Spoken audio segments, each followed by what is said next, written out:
चलिए अब बात करते हैं बाइब्रेशनल स्पेक्ट्रा की। तो हमने अभी पढ़ा था रोटेशनल स्पेक्ट्रा। तो कुछ रोटेशनल स्पेक्ट्रा था वो हमारा मिलता है माइक्रोवेव रीजन में, यानी कि कुछ मॉलिक्यूल्स ऐसे हैं जिन पर हम माइक्रोवेव फ्रीक्वेंसी का जब रेडिएशन उस पर डालते हैं तब उसको एब्जॉर्ब कर लेते हैं, ठीक है। बट सारे मॉलिक्यूल्स ऐसे नहीं होते, ठीक। कुछ मॉलिक्यूल्स ऐसे भी होते हैं जो सिर्फ और सिर्फ इंफ्रारेड को ही एब्जॉर्ब करते हैं, माइक्रोवेव को एब्जॉर्ब नहीं करते। तो जो हमारा वाइब्रेशनल स्पेक्ट्रा है बेसिकली हमको मिलता है इंफ्रारेड रीजन में। जब हमने आपको इंट्रोडक्शन दिया था स्पेक्ट्रा का तो वो समझाया भी था कि जो रोटेशनल लेवल्स हैं, दो रोटेशनल लेवल्स के बीच से गैप बहुत कम है, तो उसकी वजह से रोटेशनल लेवल में जो एनर्जी था वो 10⁻³ इलेक्ट्रॉन वोल्ट के ऑर्डर का था। बट वाइब्रेशन में क्या होता है, यही जो एनर्जी गैप बढ़ के 10⁻⁻1 इलेक्ट्रॉन वोल्ट के ऑर्डर का हो जाता है। ये कितना है 0.001 और ये है 0.1 इलेक्ट्रॉन वोल्ट के ऑर्डर का। तो जो हमारे लेवल्स थे ये हमारे वाइब्रेशनल लेवल थे और उसके अंदर क्या थे, रोटेशनल लेवल्स थे। तो यहाँ से यहाँ जब मॉलिक्यूल का ट्रांजिशन हो रहा था तो क्या सिर्फ और सिर्फ रोटेशनल स्टेट चेंज हो रही थी, उसकी वजह से हमें क्या एनर्जी बहुत कम मिल रही थी, ठीक है। बट जब मॉलिक्यूल हमारा एक वाइब्रेशनल स्टेट से दूसरी वाइब्रेशनल स्टेट में जाएगा तो एनर्जी गैप ज्यादा है, इसलिए जो हमारी एनर्जी एब्जॉर्ब या इमिट होगी वो ज्यादा होगी, ठीक है। तो हमें वाइब्रेशन स्पेक्ट्रा मिलेगा कौन से रेंज में, IR रेंज में। एक चीज ध्यान रखना, बहुत ही इंपॉर्टेंट पॉइंट है कि जो भी मॉलिक्यूल्स IR एक्टिव होते हैं वो माइक्रोवेव एक्टिव भी होते हैं, लेकिन इसका वाइस वर्सा यानी इसका अपोजिट ट्रू नहीं है। सपोज करो कोई एलिमेंट है, लाइक अगर मैं बात करूं किसी भी एलिमेंट की, जैसे कि आपका CO2 है, कार्बन डाइऑक्साइड। तो जो CO2 है ये हमारा माइक्रोवेव तो इनएक्टिव होता है, ओके। बट जब मैं बात करूंगा CO2 की तो ये हमारा IR में, इंफ्रारेड रीजन में एक्टिव होता है। एक्टिव होने का मतलब है कि जब इस पे हम IR रीजन, IR फ्रीक्वेंसी का रेडिएशन इमिट इस पर डालेंगे तो इसको ये एब्जॉर्ब कर लेगा, ठीक है, एक्टिव होता है। तो ये दोनों में डिफरेंस है। तो कहने का पॉइंट ये है कि जो माइक्रोवेव एक्टिव है वो तो IR एक्टिव होगा, बट जो माइक्रोवेव एक्टिव नहीं है वो IR एक्टिव हो सकता है और नहीं भी हो सकता, लेकिन जो भी IR एक्टिव है वो माइक्रोवेव एक्टिव होगा ही होगा, ये एक फैक्ट है, ठीक है। अब आगे बढ़ते हैं। तो हम बात करेंगे वाइब्रेशनल स्पेक्ट्रा की। इसमें सबसे पहले तो आपको पता होना चाहिए कि ये कौन से रीजन में मिलता है हमको। तो जो उसका रीजन है वो क्या है, हमने पहले भी डिस्कस किया है। कौन सा रीजन है, ये है IR रीजन का, इसलिए इसको हम IR स्पेक्ट्रा भी बोलते हैं। पहला पॉइंट तो ये हो गया। दूसरा पॉइंट ये हुआ कि जो एनर्जी है वो 10⁻⁻1 या फिर जिसको हम बोलते हैं 0.1 इलेक्ट्रॉन वोल्ट के ऑर्डर की होती है, ठीक है। दो चीजें तो ये हो गए। अब तीसरी चीज समझते हैं। जैसे हमने IR स्पेक्ट्रा पढ़ा, रोटेशनल स्पेक्ट्रा पढ़ा, तो उसमें हमने क्या किया था, हमने जो जो स्टेप्स फॉलो किए सेम वही स्टेप्स हम यहाँ भी फॉलो करेंगे। और सबसे पहले हम निकालेंगे जो हमारी एनर्जी होगी वो, उसके बाद वेव नंबर लेवल के लिए, फिर ट्रांजिशन के लिए, ठीक है। तो वाइब्रेशनल स्पेक्ट्रा को हम एक्चुअली दो पार्ट्स में स्टडी करेंगे। पहले हम एक आइडियल केस लेंगे जब मान लेंगे हमारा डायटोमिक मॉलिक्यूल है वो है एक हार्मोनिक ऑसिलेटर, ठीक है। तो हम मान के चलते हैं, इसको हम मिटा देते हैं, इससे पहले इसको डिस्कस हम ऑलरेडी कर चुके हैं। तो जब हम फर्स्ट टाइम डिस्कस करेंगे तो हम बोलेंगे कि जो डायटोमिक मॉलिक्यूल है हमारा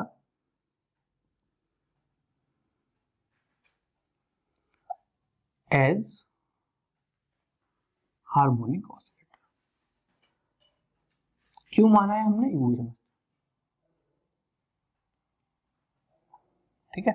देखो पहले हम मान लेंगे हार्मोनिक ऑसिलेटर, जो अपने क्वांटम में पढ़ा है सेम वही ट्रीटमेंट हमको यहाँ करना है, सेम टू सेम, कुछ भी डिफरेंस नहीं है। सपोज करो आपका मॉलिक्यूल है, मैंने मान लिया कार्बन मोनोऑक्साइड है। तो कार्बन मोनोऑक्साइड एक, इसका एटम यहाँ होगा, यहाँ पर होगा।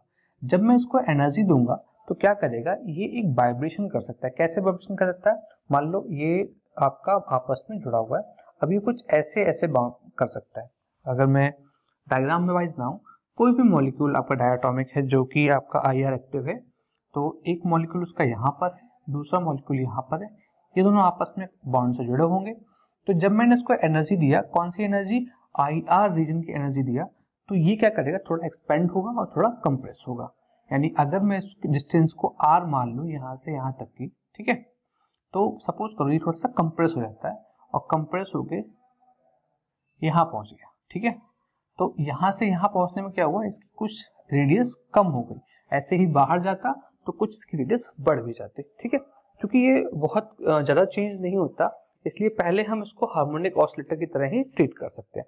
तो आपने पढ़ा जो हार्मोनिक ऑसिलेटर होता है, इसमें जो हमारा फोर्स लगता है, फोर्स इन दोनों को ऑसिलेशंस में, वो है हमारा R माइनस आर नॉट के प्रोपोर्शनल। आर नॉट क्या है, जितना आपका चेंज हुआ है, ठीक है। तो R माइनस आर नॉट की बात कर रहे हैं, ओके।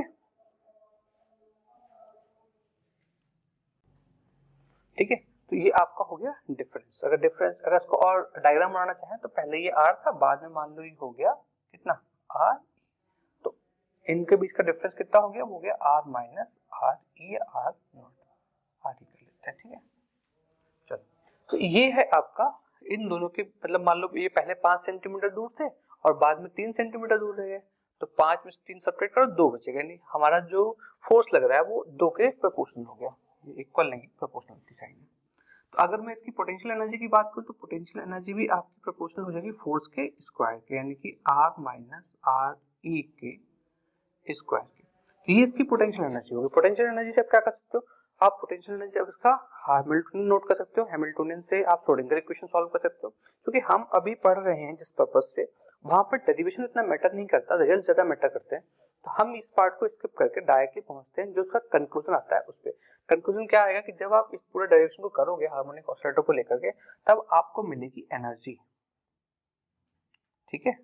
तो आपने क्वांटम मैकेनिक्स में एनर्जी ऑलरेडी पढ़ी है हार्मोनिक ऑसिलेटर की, क्या, n plus 1/2 h cross omega, ठीक है। तो ये आपने एनर्जी पढ़ी है, कौन से लेवल की, nth एनर्जी लेवल की एनर्जी आपने ऑलरेडी पढ़ रखी है, h cut omega into n, ठीक है। n की वैल्यू कहां से स्टार्ट होती है, 0 से। तो सेम वही वाला हम यहाँ पे एनालॉजी यूज करेंगे, जैसा वहां डेरिवेशन है वैसे यहाँ फिर से करना है, और आपको फिर से वही मिल जाएगा, एनर्जी जो होगी वो b प्लस 1/2। अब यहाँ h कट ओमेगा ना लिख के हम क्या करते हैं, एक्चुअली ओमेगा को हम जब मॉलिक्यूलर फिजिक्स पढ़ रहे हैं तो किसी और पर्पस से यूज करें तो कंफ्यूजन ना हो, इसलिए हम थोड़ा सा इसमें मॉडिफिकेशन कर देंगे। क्या मॉडिफिकेशन करेंगे, h कट को लिख लो h/2π, ठीक है। और ओमेगा जो होता है वो होता है 2π टाइम्स फ्रीक्वेंसी, ठीक है। तो ये 2π कैंसिल हो जाएगा, तो जो हमारी एनर्जी है वो आ गई b प्लस 1/2 और h टाइम्स ओमेगा, OSC का मतलब है ऑसिलेशन की जो फ्रीक्वेंसी है, ठीक है, इनको उसको। अब यहाँ पे जो टर्म्स है उसको समझ लेते हैं। देखो, जो आपका b है, हम एक ट्रेडिशन अभी तक पूरा एटॉमिक में फॉलो करते हैं, जितने भी क्वांटम नंबर्स थे उन सबको हमने स्मॉल लिखा था, कोई कंफ्यूजन ना हो, तो हमने यहाँ पे b को स्मॉल लिया, कुछ बुक्स में कैपिटल पे दिया हुआ है, ठीक है। तो देखो, तो ये जो हमारा b है, ये है हमारा क्वांटम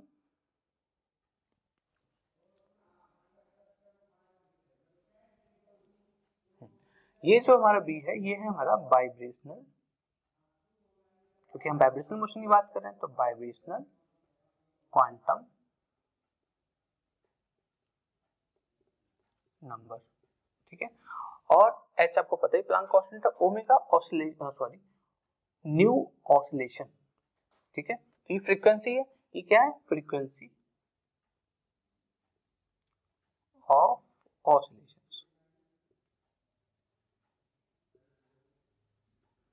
अब ये जो न्यू है हमारा बहुत ही इंपॉर्टेंट रोल प्ले करेगा जब हम आगे की स्टडी कर रहे होंगे, तो इसमें हम थोड़ा सा और फॉर्मूला यहीं पे नोट कर देते हैं जो आपको बाद में काम आएंगे। क्या, जो हमारा न्यू है ऑसिलेशन, इसको हम लिख सकते हैं, जैसे आपने लिखा था ओमेगा जगह पर 2πf, ठीक है, तो 2π न्यू, न्यू इक्वल्स टू कितना हो जाएगा, ओमेगा अपॉन 2π, है ना। तो इसको हम लिख सकते हैं कितना, ओमेगा अपॉन 2π, यानी कि 1/2π, और ओमेगा क्या होता है, under root k upon mu. तो जो म्यू है हमारा वो क्या है, वो है रिड्यूस्ड मास, ठीक है। चलो, अभी इसमें जो इंपॉर्टेंट चीज है वो ये समझो कि ये आपका आ गया ओमेगा ऑसिलेशन अपॉन 1/2π। अभी जो हमारी एनर्जी की इक्वेशन है, ठीक है, ये तो बन गई एनर्जी इक्वेशन किसकी, बीएथ लेवल की, तो इसलिए मैंने यहाँ पे स्पेस छोड़ दिया था, हमने यहाँ लिखा है एनर्जी ऑफ बीएथ वाइब्रेशनल लेवल, ठीक है। तो ये हमने लिखी है ई बी। तो ई बी की वैल्यू हमको मिल चुकी है, ये हमारी इक्वेशन आ गई फाइनली। ओके, ये हमारी इक्वेशन है एनर्जी के लिए बीएथ स्टेट में, बीएथ लेवल में। अब बढ़ते हैं अपने मेन जो हमारा मोटिव है उसकी तरफ। तो जैसे हमने रोटेशनल वाले में सबसे पहले एनर्जी लिखा था, तो एनर्जी हमारा आ गया है। अब लिखेंगे हम वेव नंबर। क्या लिखेंगे? वेव नंबर ऑफ बीएथ लेवल। क्योंकि हम जब स्पेक्ट्रम ड्रॉ करते हैं तो वेव नंबर में स्पेक्ट्रम ड्रॉ करना आसान होता है। तो वेव नंबर ऑफ बीएथ लेवल लेंगे तो आपको पता है जो वेव नंबर होता है इससे हम शो करते हैं 1/λ से या फिर न्यू बार से। तो न्यू बार इक्वल्स टू क्या होगा? E B upon H C. E B की वैल्यू पुट कर देते हैं क्या? ये आपका b प्लस 1/2। ई बी की वैल्यू क्या है? h और oscillations, h oscillations divided by H C. H से एच तो कैंसिल हो जाएगा। अब बचेगा आपके पास nu upon C. Nu upon C को हम डिफरेंट क्वांटिटी दे देते हैं नाम यहाँ पर मॉलिक्यूलर में। ये है हमारा b प्लस 1/2 और इसको हमने नाम दिया है ओमेगा ई। तो ओमेगा ई एक्चुअल में क्या है? ओमेगा ई है आपका वेव नंबर। वेव नंबर क्या आएगा? फ्रीक्वेंसी का, ठीक है, या फिर ऑसिलेशंस का, sorry, wave number for oscillations. Wave number for oscillations. देखो आपने एक पीछे ऑलरेडी पढ़ रखा है कि जो ये है हमारा, ये क्या है? ठीक है, ऑसिलेशंस। तो अगर मैं इसकी वैल्यू यहाँ पुट कर दूं यहाँ पर, क्यों? क्योंकि देखो हमने यहाँ पे क्या किया, हमने यहाँ मान लिया जो हमारा ओमेगा ई है इसकी वैल्यू है न्यू ऑसिलेशन अपॉन सी। तो कुछ नहीं करना है, इस इक्वेशन को बाद में यूज करेंगे, इसलिए यहाँ नोट डाउन कर देते हैं। कैमरे में कवर हो रहा है? हो रहा है। तो न्यू ऑसिलेशंस यानी कि 1/c और ऑसिलेशन का जो फॉर्मूला हमने लिखा था ये वाला, ठीक है। तो ये होगा 1/2 पाई सी अंडर रूट के अपॉन म्यू। ये जब डेरिवेशन खत्म होगा तब इस फॉर्मूले की हमको जरूरत पड़ेगी, ठीक है। तो आपके पास आ गया है वेव नंबर किसका? बीएथ लेवल का आपके पास वेव नंबर आ चुका है। अब इसकी हेल्प से और एनर्जी की हेल्प से आप वेव स्पेक्ट्रम ड्रॉ कर सकते हो। बट इसके साथ साथ एक और चीज की हमें जरूरत पड़ती है, जो ट्रांजिशन होता है उसका वेव नंबर कितना है, चेंज इन वेव नंबर या फिर wave number for transition line. तो एक ये फॉर्मूला आपका आ चुका है finally, wave number for transition line, ठीक है। देखो हुआ क्या, जैसे हमने रोटेशनल में क्या किया था, एक जो जे लेवल था उससे J1 से J2 जा रहा था, ऐसे यहाँ क्या करेगा, B1 से B2 जाएगा। तो यहाँ भी जो इसका सिलेक्शन रूल होता है वो डेल्टा B इक्वल्स टू होता है +-1। तो इसके लिए अगर मैं वेव नंबर कहूँ तो मेरा जो एटम है मॉलिक्यूल है वो B से मान लो B+1 स्टेट में जा रहा है। तो उस कंडीशन में चेंज इन वेव नंबर की मैं बात करूं, यानी कि डेल्टा न्यू बार की बात करूं, तो कहां जा रहा है, B+1 में जा रहा है। तो मैं यहाँ B+1 पुट करूंगा, ठीक है, तो मुझे आसानी से मिल जाएगा। देखो डेरिवेशन इतने टफ नहीं है, बट आपको क्या करना है, स्टार्टिंग से स्टेप बाय स्टेप फॉलो करना है। सबसे पहले आपको एनर्जी की बात करनी है, मैं हट जाता हूँ, स्क्रीनशॉट ले लो। सबसे पहले आपको एनर्जी की बात करनी है, ठीक है। एनर्जी के बाद में आपको वेव नंबर की बात करनी है, और वेव नंबर के बाद में आप बात करोगे wave number for transition in line. तो इतना होने के बाद आप हम निकाल लेते हैं वेव नंबर। तो बस जहां में था वही स्टार्टिंग करते हैं। B+B यहाँ पुट कर दो, सिंपल सी बात है। तो ये हो जाएगा आपका B+B यानी 1 और +1/2 ओमेगा ई माइनस, आप यहाँ पे क्या करोगे, B पुट कर दो तो सेम वैल्यू आ जाएगी B+1/2 ओमेगा ई। अब क्या करते हैं, हम यहाँ से ओमेगा ई कॉमन ले लेते हैं, तो यहाँ बचेगा B+1 माइनस +1/2 और B+1 -1/2 आपस में कैंसिल, यहाँ आएगा सिर्फ 1 यानी कि ओमेगा ई। तो जो हमारा डेल्टा आ गया ये आ गया है ओमेगा ई। अगर ध्यान से देखोगे तो ये हमारे वेव नंबर क्वांटम नंबर जो है हमारा वाइब्रेशन का, उस पर डिपेंड ही नहीं कर रहा। डिपेंड नहीं कर रहा इसका मतलब क्या, देखो रोटेशनल वाले में क्या था, डिपेंड कर रहा था, बट यहाँ क्या डिपेंड नहीं कर रहा। यानी सभी के ट्रांजिशंस के लिए आपके पास जो वेव नंबर होगा वो इतना ही रहेगा, यानी फिक्स रहेगा, इसमें कोई चेंज नहीं आएगा। तो हमें सिर्फ एक ही स्पेक्ट्रल लाइन मिलेगी।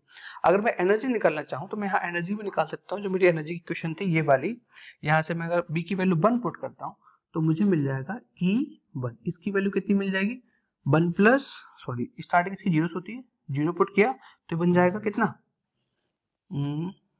ये रहा। ठीक है, तो इसे जब आप निकालोगे तो मिल जाएगा आपको 1 प्लस यानी कि हाफ H ओमेगा ऑसिलेशन। ऐसे ही आप जब E1 निकालोगे तो ये मिल जाएगा आपको 3/2 H न्यू, और अगर आप E2 निकालोगे तो आपको मिल जाएगा 5/2 H ऑसिलेशन। ठीक है, ओके। तो इस तरह से आपको एनर्जी टर्म्स मिल जाएंगी। अगर आप वेव नंबर निकालना चाहो तो यहाँ से आप वेव नंबर भी निकाल सकते हो। तो हम इसका स्पेक्ट्रम ड्रॉ करते हैं, इसको करके। ठीक है, हमारे पास काम की जो इक्वेशंस है वो एक तो ये है और दूसरी ये है, बाकी तो आपको समझ में आ ही गई होंगी। स्क्रीनशॉट ले लो, फिर आगे बढ़ते हैं। चलो,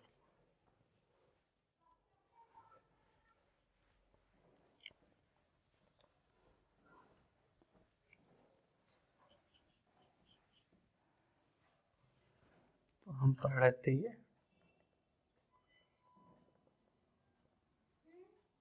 एटॉमिक मॉलिक्यूल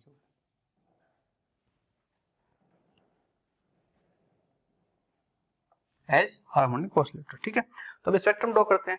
तो अगर आप ध्यान से देखोगे तो एनर्जी पहले कितनी थी, हाफ थी, 3/2 5/2, यानी एनर्जी का डिफरेंस क्या है, सेम रहा। तो जो हमारे लेवल्स होंगे वो इक्वल डिस्टेंस पे होंगे। दूसरा आप ध्यान से देखोगे तो हम बात करेंगे जब B1 B2 तो आपको डेल्टा ओमेगा कितना मिलेगा, ओमेगा ई, सॉरी डेल्टा न्यू कितना मिलेगा, ओमेगा ई। तो हम स्पेक्ट्रम जो ड्रॉ करेंगे हार्मोनिक ऑसिलेटर के लिए, आपने स्पेक्ट्रम ड्रॉ किया होगा क्वांटम में, तो बस सेम वही स्पेक्ट्रम से ड्रॉ करना है आपको, कुछ ऐसा पैराबोलिक पोटेंशियल वेल। अब आप जब 0 की बात करोगे तो ये बन गया आपका B = 0, फिर इक्वल डिस्टेंस पे और फिर और डिस्टेंस क्या रहेगी, इक्वल डिस्टेंस में कोई भी चेंज नहीं होगा। ये है हमारा B = 0, B = 1 2 3 4 के लिए। अगर मैं वेव नंबर की बात करूं तो मेरा 0 के लिए वेव नंबर आएगा ओमेगा ई, यानी कि 1/2 ओमेगा ई, यहाँ आएगा 3/2 ओमेगा ई, यहाँ पर आएगा मेरा 5/2 ओमेगा ई और 7/2 ओमेगा ई और 9/2 ओमेगा ई। देखो 1 3 5 7। ठीक है, क्या किया हमने, ये वेव नंबर प्लॉट किया है। ठीक है, तो वेव नंबर हमें यहाँ से मिल जाएगा, बी की वैल्यू 0 पुट करोगे तो आपको हाफ मिल जाएगा, 1 पुट करोगे तो ये इस टाइप से पुट कर लिया। अब जो सिलेक्शन रूल है हमारा वो डेल्टा बी इक्वल्स टू ±1 है, रोटेशनल वाले में भी और यहाँ भी दोनों जगह ±1 ही चलेगा। क्यों, क्योंकि दोनों ही हमारे डायटोमिक मॉलिक्यूल के लिए एज अ डायपोल बिहेव करते हैं। तो जो ±1 है, इससे आप ये समझ सकते हो कि मान लो हमारा मॉलिक्यूल जो है ग्राउंड स्टेट में मान लो यहाँ पर है। ठीक है, तो यहाँ से वो सिर्फ और सिर्फ यहाँ ही जा सकता है, तभी जो इसकी वैल्यू है वो 1 हो सकती है। अगर हमारा मॉलिक्यूल यहाँ से यहाँ जाएगा तो यहाँ जा सकता है, इसी तरह से यहाँ जा सकता है और यहाँ से यहाँ जा सकता है। अगर आप इन दोनों के बीच का एनर्जी गैप निकालोगे, वेव नंबर में डिफरेंस निकालो, जो कि हमने यहाँ पे निकाला है, तो कितना आएगा, देखो यहाँ पर है 3/2 और ये 1/2, इसमें से इसको सब्ट्रैक्ट करोगे तो 3/2 माइनस 1/2 बचा क्या, 2/2, तो बचेगा कितना, सिर्फ और सिर्फ ओमेगा ई। तो ये बचेगा आपके पास ओमेगा ई, यानी हमको सिर्फ एक ही लाइन मिलेगी, सभी जितने भी ट्रांजिशंस होंगे उन सबके लिए जो हमें स्पेक्ट्रम मिलेगा उसमें सिर्फ एक लाइन होगी जिसको हम बोलते हैं फंडामेंटल मोड या फंडामेंटल बैंड। ठीक है, तो हमने यहाँ वेव नंबर शो कर रखा है। तो जो ओमेगा ई है सिर्फ एक लाइन मिलेगी, इसी को हम बोलते हैं फंडामेंटल बैंड। ठीक है, तो ये हमारी इक्वेशन होगी। अब ध्यान से समझोगे, यहाँ हमको सिर्फ एक ही मिला है, बट जब हम बात करते हैं प्रैक्टिकल में तो हमारे पास एक से और भी मिलते हैं। हालांकि इंटेंसिटी इसकी काफी ज्यादा होती है बाकी सबके कंपेयर में, बट और भी बैंड्स हमें मिलते हैं। तो वो क्यों मिलते हैं, क्योंकि हमारा जो डायटोमिक मॉलिक्यूल है वो प्रैक्टिकली क्या होता है, as a anharmonic oscillator होता है। तो ये आपका था हार्मोनिक ऑसिलेटर आइडियल केस। अब हम बात करेंगे एन हार्मोनिक की। स्क्रीनशॉट लो, फिर आगे बढ़ते हैं।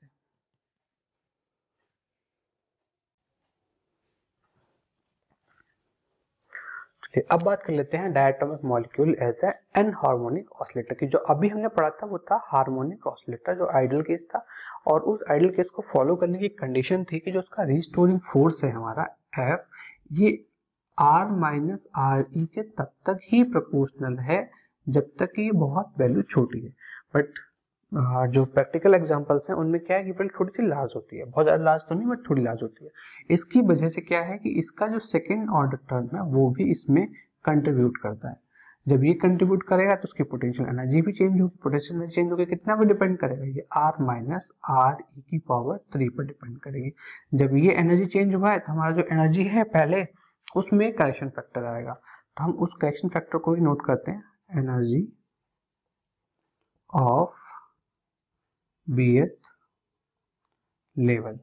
तो हमने जो पहले पढ़ा था क्या, ई बी, इसकी वैल्यू थी b plus 1/2 h h new oscillations minus b plus 1/2 का whole square h new oscillations, एक फैक्टर आएगा काई, जिसे हम काई और काई ई भी बोलते हैं, ठीक है। तो इसे काई ही रहने देते हैं, जरूरत नहीं है। तो ये जो हमारा काई है ये करेक्शन फैक्टर का काम करेगा, प्लस इसकी जो स्क्वायर भी आएगा, क्योंकि हमारी एनर्जी सेकंड पावर पर भी डिपेंड करने लगी है। जब हमारे पास एनर्जी इक्वेशन आ गई है तो हम इससे वेव नंबर भी लिख सकते हैं। क्या लिखेंगे वेव नंबर में, wave number of bth level. Same जो पीछे किया था वही सेम फिर से करना है। अगर ध्यान से देखोगे तो जो हमारा EB है, अगर मैं EB में HC से डिवाइड कर दूंगा तब मुझे मिल जाएगा वेव नंबर न्यू, ठीक है। तो इसको मैं कैसे लिख सकता हूँ, यहाँ से H से डिवाइड करोगे, H यहाँ कैंसिल हो जाएगा, दिस वैल्यू अपॉन C आएगा, जो पीछे लिखा था सेम वही टर्म दोबारा ना लिख के डायरेक्टली लिखते हैं हम B प्लस 1/2, ठीक है। और ये बन जाएगा आपका omega E minus b plus 1/2 का होल स्क्वायर ओमेगा ई काई ई, लिख ही लो, मेरे हैबिट में है ये तो काई ई, ठीक है। तो ये आपका बन गया वेव नंबर bth लेवल के लिए। अगर आप इसमें ट्रांजिशन की बात करोगे तो यहाँ पिछली बार तो आपका डायरेक्टली मिल गया था ओमेगा ई, बट इस बार क्या है, ट्रांजिशन में वैल्यूज डिफरेंट मिलेंगी, है ना। तो डायरेक्ट वैल्यू निकालने से बेटर ये है कि हम 1 2 3 पुट करके कैलकुलेट कर लें, कैलकुलेशन थोड़ी आसान हो जाएगी। तो मैं क्या करता हूँ, सबसे पहले कैलकुलेट कर लेता हूँ B1। तो अगर मैं वेव नंबर कैलकुलेट करता हूँ B1, यहाँ जब 1 पुट करूंगा तो ये आएगा ओमेगा E/2 माइनस, जब मैं यहाँ पुट करूंगा तो ये 1, यहाँ पे 0 पुट करूंगा ना सबसे पहले, तो 0 पुट किया तो ये 1/2 आ गया, यहाँ 0 पुट करूंगा तो 1/2, इसको अगर 1/4 तो ये बनेगा आपका ओमेगा E/4 काई, ठीक है। जब मैं यहाँ पर पुट करूंगा 1 तो मेरा वेव नंबर कितना बनेगा, ये बनेगा 3/2 ओमेगा E माइनस ये बनेगा 9/4 ओमेगा E काई। इसी तरह से जब मैं 2 पुट करूंगा तो 2 पुट करने पे ये बनेगा हमारा 5/2 ओमेगा E माइनस का ये बनेगा 25/4 ओमेगा E एक्स, ठीक है। तो कुछ इस टाइप से मैं और वैल्यू पुट करते जाए तो मिलता जाएगा, एनर्जी में वैल्यू पुट करते तो एनर्जी मिल जाएगा। अब पहले कहते हैं हमारे अगर हमें स्पेक्ट्रम ड्रॉ करना हो तो हम डायरेक्टली यहाँ से ड्रॉ कर सकते हैं, बस हमको क्या सिलेक्शन रूल याद रखना है। तो पहले यहाँ पर सिलेक्शन रूल था,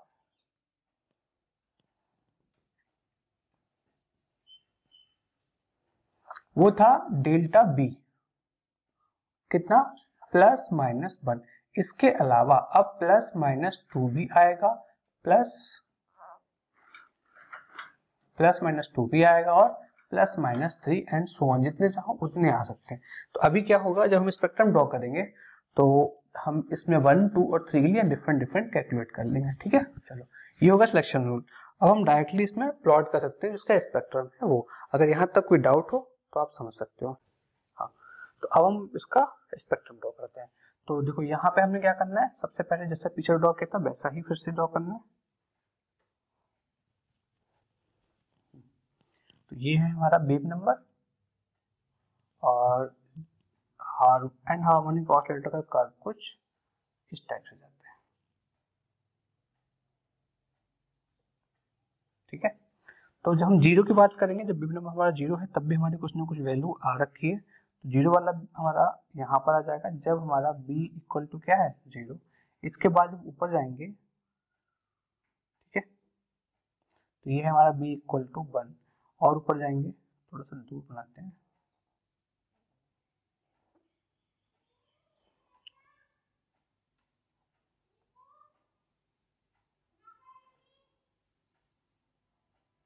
जैसे जैसे आप इससे दूर जाते जाओगे वैसे वैसे क्या होगा, जो उसके लेवल्स हैं वो क्लोज आते जाएंगे, और एक स्टेट ऐसी आ जाएगी जब ये ऑलमोस्ट कंटिन्यूअस हमें मिलने लगेंगे, यानी इस यहाँ पर जाके आपका मॉलिक्यूल क्या करेगा, डिसोसिएट हो जाएगा, ठीक है, ये हम बोलते हैं कंटिन्यूम। तो यहाँ पे जाके आपका मॉलिक्यूल डिसोसिएट हो जाएगा, और इससे पहले कुछ ऐसे, ठीक है। तो ये हमारा बी इक्वल टू जीरो है। यहाँ के लिए बेब नंबर हमने निकाल रखा है कितना, ये है ओमेगा ई 1/2 ओमेगा ई माइनस कितना 1/4 ओमेगा ई काई ई, ठीक है। सेकेंड में जाओगे तो आपको मिल जाएगा कितना 3/2 ओमेगा ई माइनस 9/4 ओमेगा ई काई ई, ऐसे और ऊपर जाओगे तो ये बन जाएगा आपका 5/2 ओमेगा ई माइनस 25/4 ओमेगा ई काई ई। इसी तरह से हम आगे बढ़ते जाएंगे तो वैल्यूज बढ़ती जाएंगी। ये जो लास्ट वाला होगा इसके लिए जो बेब नंबर होता है ये होता है हमारा बी मैक्स। यहाँ पर जाने के बाद जो हमारा मॉलिक्यूल है वो डिसोसिएट हो जाएगा, ठीक है। तो ये बी मैक्स कैलकुलेट करने का एक अलग फॉर्मूला हम बाद में डिस्कस करेंगे, पहले इसको समझते हैं।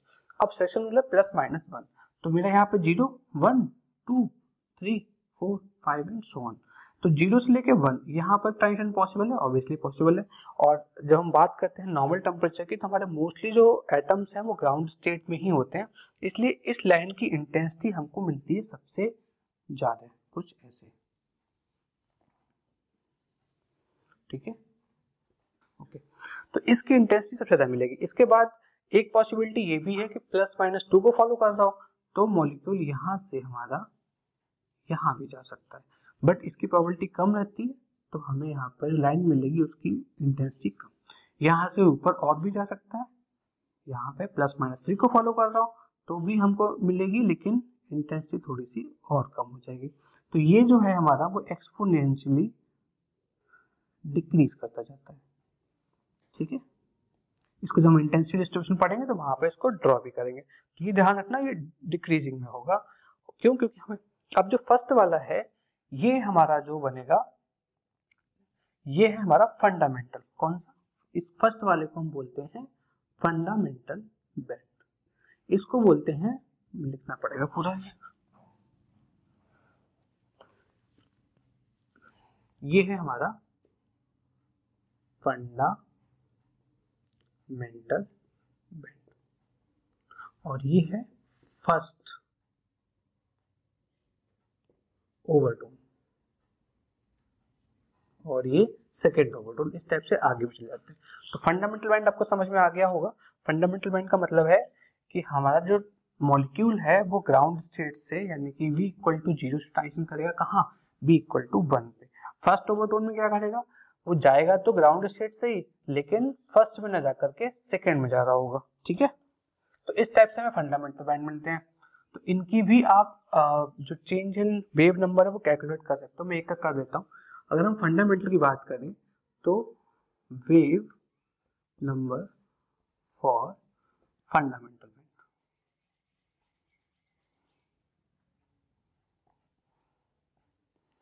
तो फंडामेंटल वेव ये जो हमारा जो सिलेक्शन रूल है वो डेल्टा V की वैल्यू है +-1, यानी कि हमारा यहाँ से जा रहा है यहाँ पे, तो क्या करना है, वेव नंबर निकालना है, तो इसमें से इसको सेपरेट कर दो, तो आपको क्या मिल जाएगा, delta nu bar equal to, इसमें से इसको सेपरेट करेंगे, 3/2 में से 1/2 सेपरेट करोगे तो 2/2 यानी कि ओमेगा ई माइनस 9/4 में से 1/4 हटाओगे तो बचेगा आपके पास 8/4 यानी कि 2 टाइम्स ओमेगा ई और काई ई, ठीक है। तो ये है हमारा फंडामेंटल बैंड के लिए। ऐसे ही अगर मैं निकालूं क्या wave number for first overtone. ठीक है, तो जो फर्स्ट ओवरटोन निकालोगे तो क्या निकालोगे आप, यहां से यहां जाएगा, यहां से जाएगा यहाँ के लिए, तो दिस माइनस दिस कर दो, तो 5/2 माइनस 1/2 यानी 4/2 यानी कि आपके पास बचेगा 2 टाइम्स ओमेगा ई माइनस। यहाँ आ जाओ, ये है 25 और ये 1/4, 25 में से 1/4 सब करो, यहाँ पे 24 यानी कि 24 मतलब 6 टाइम्स ओमेगा ई का ई। ये है हमारा किसके लिए, फर्स्ट ओवरटोन के लिए। ऐसे ही आप सेकेंड ओवरटोन का भी निकाल सकते हो, थर्ड का भी निकाल सकते हो। बहुत ही बढ़िया क्वेश्चन पूछा उन्होंने इन सब कुछ स्किप करके डायरेक्टली पूछा हॉट बैंड। हॉट बैंड आपको पता होना चाहिए क्या है, हॉट बैंड, तो इसका हम लिखेंगे वेव नंबर, ऐसे लिखते हैं।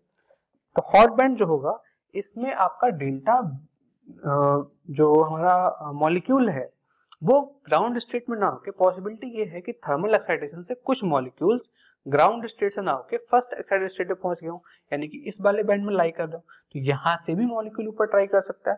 तो यहाँ जो हमारा मॉलिक्यूल जा रहा होगा, सपोज करो वो जा रहा है b = 1 से 2 में, तो यहाँ से जो हमें स्पेक्ट्रम लाइन मिलेगी वो हमारा हॉट बैंड कहलाती है। तो उन्होंने हॉट बैंड के लिए चेंज पूछा था वेव नंबर में कितना है। तो अगर मैं 1 से 2 की बात करूं तो मेरा जो डेल्टा न्यू बार यानी कि वेव नंबर में चेंज कितना हो जाएगा, आप देख सकते हो हमारा मॉलिक्यूल कहाँ से कहाँ जा रहा है, हमारा मॉलिक्यूल जा रहा है यहाँ से यहाँ। चेंज इन वेव नंबर कितना होगा, 5/2 माइनस 3/2 यानी 2/2 omega E, which is actually omega E minus. ये है आपका 9/4, 20/4, सब्ट्रैक्ट करो 4 बचेगा 4। ठीक है, 9 और 4 16, 4 टाइम्स ओमेगा ई का ई। ठीक है, तो ये आपका बन गया हॉट बैंड। तो उन्होंने हॉट बैंड का ही वेव नंबर पूछा था ट्रांजिशन लाइन के लिए कितना होगा, तो ये आप यहाँ से भी कैलकुलेट कर सकते हो। अब बात कर लेते हैं इस बी मैक्स यानी मैक्सिमम क्वांटम नंबर कितना है, इसके बाद हमारा मॉलिक्यूल डिसोसिएट हो जाएगा। ठीक है, तो जो बी मैक्स होता है यही देते हैं, जो हमारा बी मैक्स होता है डिसोसिएशन से पहले, ये होता है 1/2 टाइम्स काई ई माइनस 1। ये फॉर्मूला इंपॉर्टेंट है, डायरेक्टली पूछा गया है, तो ये फॉर्मूला भी आपको पता होना चाहिए। तो इसी के साथ आपका एन हार्मोनिक ऑसिलेटर कंप्लीट होता है वाइब्रेशनल स्पेक्ट्रम में। अब हम बात करेंगे इसके आइसोटोप इफेक्ट की और इंटेंसिटी डिस्ट्रीब्यूशन की।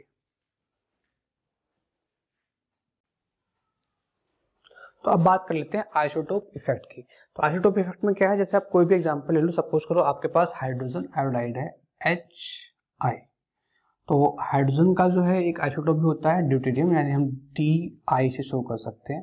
ठीक है, तो हाइड्रोजन का जो वेट है वो 1 है और ड्यूटेरियम का वेट कितना होता है 2, और ये है 126, तो इसमें तो कोई चेंज आना नहीं है। ठीक है, अब अगर मैं इसका मास निकालूं, रिड्यूस्ड मास, तो वो कितना होगा 1 × 126 डिवाइडेड बाई 1 + 126।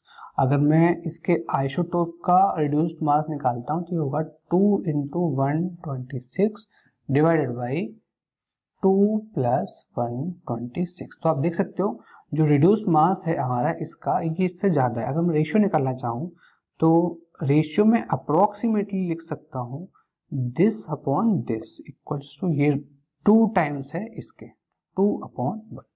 तो ये है रिड्यूस्ड मास का रेशियो। अब जो इक्वेशन हमने जब ये डेरिवेशन स्टार्ट किया तो सबसे पहले एक फॉर्मूला लिखा था यहाँ कॉर्नर में, जिसमें हमने बताया था कि जो हमारा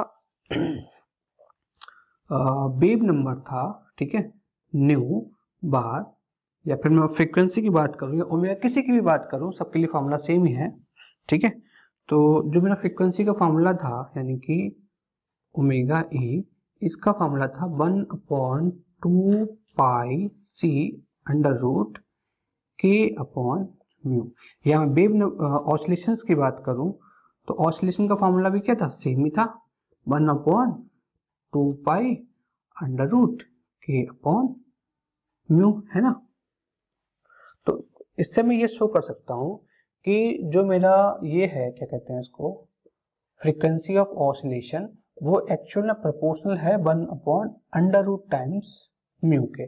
तो अगर मैं निकालना चाहूँ ऑसिलेशंस की फ्रीक्वेंसी किसके लिए, अगर मैं निकालूं हाइड्रोजन आयोडाइड और deuterium IDI divided by oscillation की फ्रीक्वेंसी किसके लिए, हाइड्रोजन आयोडाइड के लिए, ठीक है। तो ये एक्चुअल में इसके ही प्रोपोर्शनल होगा, यानी कि अंडर रूट, अब देखो ये इसके अपोजिट है, तो मैंने डी आई यानी कि जब मैं बात कर रहा हूँ आइसोटोप की, तो आइसोटोप इसका अपॉन में आ रखा है, तो जो उसका रिड्यूस्ड मास होगा वो अपॉन में आएगा आइसोटोप का, और इसका क्या आएगा, ऊपर आएगा, है ना। तो उसको मैं और आगे सॉल्व करता हूँ, तो इसकी वैल्यू कितनी हो जाएगी, 1/2। तो इससे आपको ये समझ में आता है कि अगर मैं यहाँ से फ्रीक्वेंसी ऑफ ऑसिलेशन ऑफ निकालूं किसका, हाइड्रोजन आयोडाइड का, ठीक है, इसको मैं लिखता हूँ ड्यूटेरियम आयोडाइड का, तो इसकी वैल्यू आएगी frequency of oscillation of hydrogen iodide divide by 2। तो आप देखोगे आइसोटोप से क्या हुआ, जो उसकी फ्रीक्वेंसी थी वो पहले की आधी हो गई। आप समझ भी सकते हो, कोई हल्की चीज है वो बहुत ज्यादा तेजी से वाइब्रेशंस कर रही होगी, और कोई अगर भारी चीज है तो वो हल्की चीज से कंपेयर में स्लो वाइब्रेशन कर पाएगी। यही चीज यहाँ पे भी शो हो रही है, इसकी फ्रीक्वेंसी क्या इससे कम हो गई है ना, अभी स्लो वाइब्रेशन कर रहेगा, ऑब्वियस सी बात है।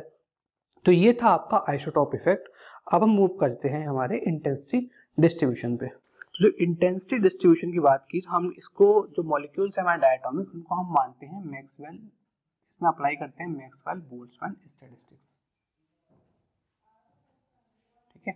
मैक्सवेल बोल्ट्जमैन स्टैटिस्टिक्स के अकॉर्डिंग हमारे जो बोसॉन सिस्टम अप्लाई होते हैं, और जो नंबर है ट्रांजिशंस के वो प्रोपोर्शनल होगा e की पावर EB जो भी है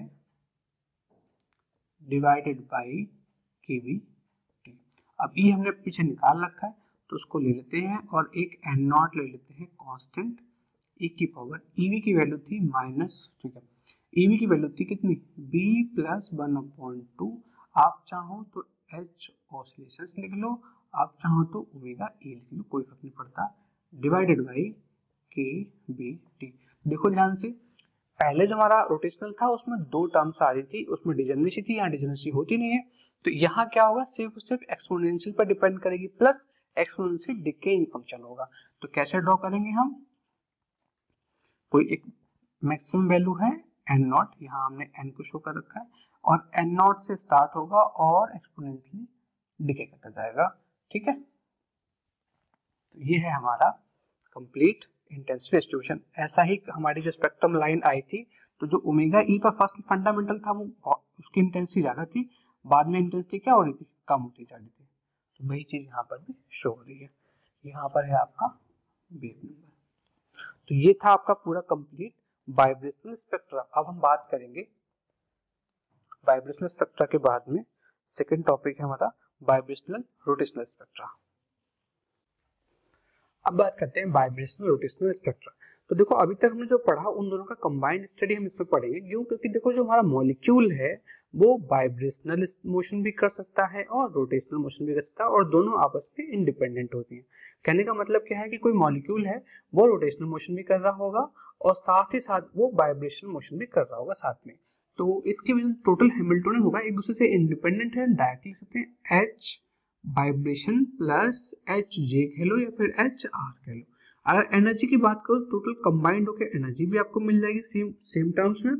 तो पहले क्या करो, वाइब्रेशनल वाली नोट कर लो, यानी कि B प्लस 1/2, ठीक है। आप H वाला नोट कर लो, चाहे ओमेगा वाला कर लो। H ऑसिलेशंस माइनस में करेक्शन फैक्टर था 1/2 एनहार्मोनिक के लिए, whole square H oscillations and chi E। ये तो हो गया आपका वाइब्रेशनल के लिए। प्लस रोटेशनल के लिए क्या था, J प्लस 1 BHC था, ठीक है। तो कैसे लिखते हैं, BHC JJ प्लस 1। तो ये तो आपकी बन गई एनर्जी। सेम वही हम स्टेप्स यहाँ भी फॉलो करेंगे। यहाँ क्या करेंगे, यहाँ जब हम निकालेंगे वेव नंबर, तो वेव नंबर निकालने के लिए क्या करेंगे, E को हम HC से डिवाइड कर देंगे। तो E को जब हम HC से डिवाइड करेंगे तो ये बन जाएगा हमारा B plus 1/2 omega E minus B plus 1/2 का होल स्क्वायर ओमेगा ई काई ई प्लस एच सी से एच सी कैंसिल हो जाएगा, यहाँ बचेगा हमारे पास बी ब्रैकेट में बी इंटू जे प्लस 1। तो ये बन गया हमारा वेव नंबर। अगर आपको निकालना है ट्रांजिशन तो ट्रांजिशन भी निकाल सकते हो, बट यहाँ सबसे इंपॉर्टेंट है सिलेक्शन रूल्स। तो सिलेक्शन रूल पहले डिस्कस कर लेते हैं। जो सिलेक्शन रूल्स हमारे दोनों में थे, सिलेक्शन रूल्स, तो जो दोनों में थे वो कंबाइंड हो जाएंगे। डेल्टा जे की वैल्यू हो जाएगी +-1 डेल्टा जे, जो हम पीछे पढ़ते आए थे। साथ ही साथ जब बात करेंगे वाइब्रेशनल के लिए डेल्टा बी, उसकी वैल्यू होगी +-1, +-2 और +-3 एंड सो ऑन। तो इस तरह से आप जितने चाहो उतने ट्रांजिशन निकाल सकते हो। इसमें एक स्पेशल केस होता है डेल्टा जे इक्वल टू 0 का। डेल्टा जे इक्वल टू 0 का मतलब है उसने अपनी रोटेशनल स्टेट को चेंज नहीं किया। तो अगर उसने अपने रोटेशनल स्टेट को चेंज नहीं किया, इसका मतलब हो गया ये प्योर वाइब्रेशनल का केस। ठीक है, प्योर वाइब्रेशनल स्पेक्ट्रा या प्योर वाइब्रेशनल का केस हो गया। ठीक है, इसको हटा दो, उसकी कोई जरूरत नहीं है। ठीक है, तो ये एक स्पेशल केस है और इसके करस्पॉन्डिंग हमको एक क्यू लाइन मिलती है। क्यू लाइन क्या होती है, ये जब हम स्पेक्ट्रम ड्रॉ करें तो कुछ समझ में आ जाएगा। बाकी +1 -1 के लिए आपको पी और आर लाइंस मिलेगी, उनको भी हम शो करेंगे।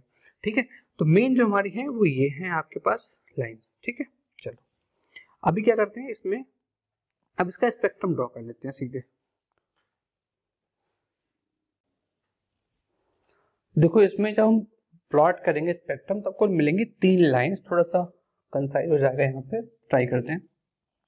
इसके लिए जो क्यू लाइन मिलेगी उसको हम बाद में ड्रॉ करेंगे, पहले पी और आर लाइन को ड्रॉ करते हैं। तो जब हमारे पास, यहाँ लिख देता हूँ, जब डेल्टा बी आपका होगा -1 तब हमको मिलेगी पी लाइन या पी ब्रांच। ठीक है, और जब डेल्टा बी आपका होगा +1 तब हमको मिलेगी आर ब्रांच। ठीक है, और जब डेल्टा जे 0 होगा तब हमको मिलती है क्यू लाइन, और क्यू लाइन यहाँ पर हिडन होती है, हम उसको कंक्लूड यहाँ पे नहीं करते। तो आगे बात करते हैं। सबसे पहले क्या करो, 2 एनर्जी स्टेट्स ड्रॉ कर लो। एक हमारे पास है कुछ यहाँ पे,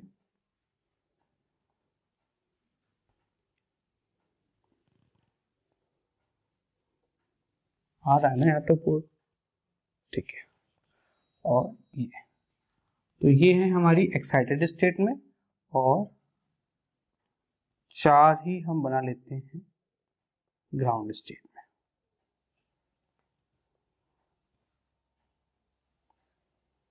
तो अब ध्यान से देखोगे तो जो हमारी रोटेशनल लाइंस होती है वो उनका गैप थोड़ा थोड़ा बढ़ता जाता है। तो हमने कुछ ऐसे बनाया है। अब ये जो हमारा ऊपर वाली लाइंस हैं ये शो कर रही हैं B इक्वल टू 1 यानी वाइब्रेशनल एक्साइटेड स्टेट, और ये जो है लाइन हमारी ये शो कर रही है B इक्वल टू 0।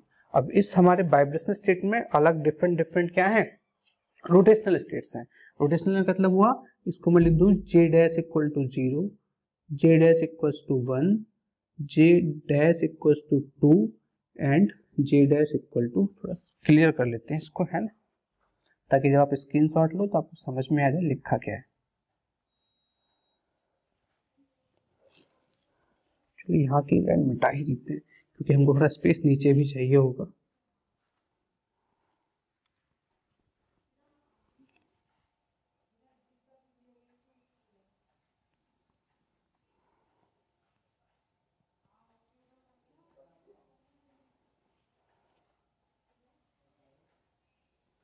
ठीक है, तो देखो ध्यान से, ये है आपका J डैश इक्वल टू 0 और ये पूरा का पूरा हमारा B इक्वल टू 0 यानी कि ground state of vibrational motion को शो कर रहा है। ये है J dash equal to 1, J dash equal to 2, J dash equal to 3, 0 1 2 3। ऐसे ही यहाँ भी है हमारा, तो यहाँ हम J डबल डैश से शो कर देते हैं 0, ये 1, ये 2 और ये 3। तो ये हमारा बाइब्रेशनल का हायर है और ये ग्राउंड स्टेट है। तो ये क्या है, J"1, J"2 और J"3। अब अगर हम पहले ड्रॉ करते हैं पी ब्रांच, देखो अगर आप ना इसकी स्टेप्स समझ लोगे अच्छे से तो आप आराम से ड्रॉ कर सकते हो, पेपर में क्वेश्चन भी जज कर सकते हो। और अगर आप डायरेक्टली डायग्राम देख के समझना चाहोगे तो समझ में नहीं आएगा। सबसे पहले हम पी ब्रांच को ड्रॉ कर रहे हैं, यानी V की वैल्यू होगी -1 के लिए। तो देखो B की वैल्यू -1 कहाँ से कहाँ हो सकती है, ठीक है, उसको समझते हैं सबसे पहले, ठीक है।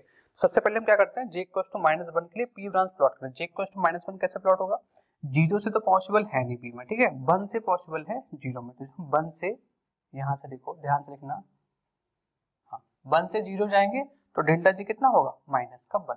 इसी तरह से अगर मैं 2 से प्लॉट करना चाहूँ तो 2 से जा सकता है ये 1 में, और 3 से जाना चाहूँ तो 3 से जा सकता है 2 में। इसके बाद आगे हमने स्टेप ड्रॉ नहीं किया ना, आगे किया था, तो इस टाइप से ये आ जाएगा, ठीक है। और अगर मैं J=+1 प्लॉट करना चाहूँ तो कैसे करूंगा, +1 के लिए हो जाएगा मेरा J=0, यानी इस स्टेट से कहाँ 1 के लिए, यहाँ तक। तो कुछ ऐसे स्टार्टिंग होगी यहाँ से,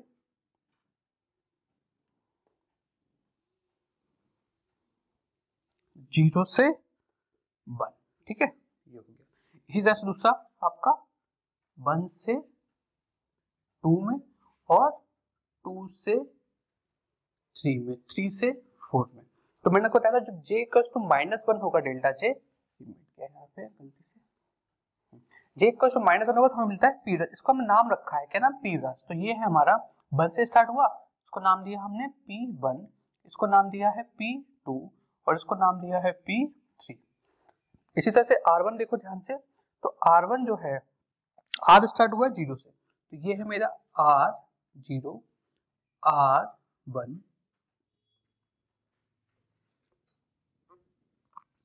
R1 और ये R2। अगर ध्यान से देखोगे तो मैंने P1, P2, P3 ऐसे नंबरिंग की है और R1, R2, R3 ऐसे नंबरिंग की। उसकी वजह है जब मैं इसका स्पेक्ट्रम ड्रॉ करूंगा तो आपको समझ में आएगा कैसे हमने एनर्जी को ध्यान में रख के काम किया। तो ये है हमारी कौन सी, R ब्रांच, इसको हम बोलते हैं R ब्रांच। और ये कौन सी है, ये है हमारी P ब्रांच, ठीक है। तो ये P1, P2 हो गया। अब इसके बीच में जब J= कितना है, 0, J=0 हमें मिलती है क्यू लाइन, तो उसके लिए मैं सिंगल लाइन कर देते हैं। 0 का मतलब 0 से 0 में जाएगा, 1 से 1 में और 2 से 2 में। तो हमने सपोज करो इसको डॉटेड लाइन से शो करते हैं क्योंकि ये मिसिंग होती है। तो ये आपका 0 से 0 में जाएगा, 1 से 1 में, 2 से 2 में। तो ये तो है मेरी क्यू ब्रांच, ये मेरी तीन मिलेंगी आर पी ब्रांच और ये आर ब्रांच। तो ये थी आपकी पी क्यू और आर ब्रांच। अब इनके बीच का देख लेते हैं गैप कितना कितना होता है, ठीक है। तो अगर मैं इस क्यू को मान लेता हूँ अपना वेव वेक्टर में न्यू बार, तो आपको ध्यान होगा जब हमने रोटेशनल स्पेक्ट्रा ड्रॉ किया था तो हमारा जो गैप आया था वो 2b 2b 2b का आता था। तो यहाँ भी कितना आएगा, ये तो हमारा हो गया डॉटेड लाइन जिसको हमने शो कर दिया न्यू नॉट से। अब इससे जब मैं पीछे जाऊंगा तो P1 की जो लाइन है मेरी ये वाली, ये मुझे मिल जाएगी न्यू नॉट -2b से, ठीक है। और पीछे जाएंगे तब मुझको मिलेगी P2 लाइन, इसको होगा न्यू नॉट -4b। क्यों होगा, क्योंकि ये वाला जो गैप है वो कितना होता है 2b का, ये हम रोटेशनल में ऑलरेडी ड्राइव कर चुके हैं, ठीक है। तो और पीछे जाएंगे तो हमें ये मिलेगा P3 कहाँ पर, ये मिलेगा न्यू नॉट -6b पर, ठीक है। तो इस टाइप से, तो इसलिए मैंने P1, P2, P3 इस ऑर्डर में बना रखे। अगर मैं R में जाऊंगा तो वहां भी सेम पैटर्न होगा, यहाँ से यहाँ देखोगे अगर तो एक लाइन मुझे यहाँ मिलेगी, इसकी वैल्यू क्या कहाँ पे मिलेगा हमको, ये स्पेक्ट्रम ये मिलेगा +2b पर। इससे R2 जो लाइन है वो हमको मिलेगी न्यू नॉट +4b पर। अगर आप वैल्यूज पुट करोगे तो आपको वैल्यूज अप्रोक्सीमेटली इतनी ही मिल जाएंगी, इसलिए R2 निकालोगे तो न्यू नॉट +6b पर, ठीक है। तो ये है आपकी R1, R2, R0 और ये हमारी लाइन थी P1, P2 और P3। तो ये था हमारा स्पेक्ट्रम वाइब्रेशनल रोटेशनल स्पेक्ट्रा के लिए। आई होप इसमें आपको चीजें क्लियर हो गई होंगी। हमने क्या किया, पहले हैमिल्टन लिखा, फिर एनर्जी लिखी, फिर वेव नंबर लिखा। सिलेक्शन रूल ध्यान रखना है, जब आपका डेल्टा जे इक्वल टू 0 होगा तो हमारा ये जो केस है वो प्योर बाइब्रेशनल बन जाएगा, रोटेशनल स्टेट उसकी चेंज होगी नहीं। और जब डेल्टा जे -1 होगा तो पी ब्रांच मिलती है, +1 होगा तो क्यू ब्रांच मिलती है। इसी के बेसिस पे हमने पूरा स्पेक्ट्रम ड्रॉ कर दिया है।